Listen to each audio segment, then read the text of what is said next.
আবারও চলে এলাম তোমাদের মাঝে এই সুন্দর সুন্দর চারা গাছগুলো নিয়ে। কেমন লাগছে বন্ধুরা? আশা করি তোমাদেরকে সবাইকে ভালো লাগবে। এটা হলো মুর্শিদাবাদ হাজারদুয়ারির বাগান বাড়ির পাশেই এই গীতাঞ্জলি। অনেক সুন্দর লাগবে। দেখো এগুলো কি করে বলো তো, এগুলো হলো গাছে টেঙিয়ে টেঙিয়ে রাখে।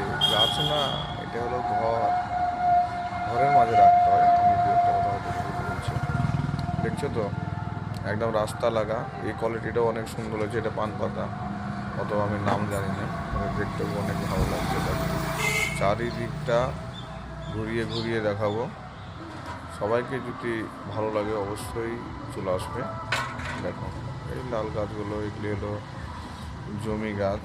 কোনটা পুঁই শাক, কোনটা আম গাছ, কোনটা এগুলো হলো টপ। বাড়িতে যেসব টবগুলো রাখে সব টবগুলো। এখানে অনেক সাইজের ফুল, মানে সব বড় ফুল না। আর এগুলি হলো অ্যালোভেরার গাছগুলো থাকে না, আর এগুলো হলো যেগুলো বাড়িতে ঘরে গ্রিলে টাঙিয়ে রাখে না, ওগুলো অ্যালোভেরা। হ্যাঁ হ্যাঁ, দেখো। হ্যাঁ, এই গাছটা অনেক কিউট কিউট গাছ, অনেক অনেক ভালো লাগে। বলে না, চারা গাছে ফুল ফুটেছে ডাল ভাঙো না রে, মানে ফুল ছিল না, শুধু দেখতে হবে, কিন্তু ফুল ছিললে হবে না। ফুল ছিললেই গল্প শেষ হয়ে যাবে, গাছপালা ধরে সবকে পিটবে। ঠিক আছে, এবার চলে যাচ্ছি সামনের দিকে।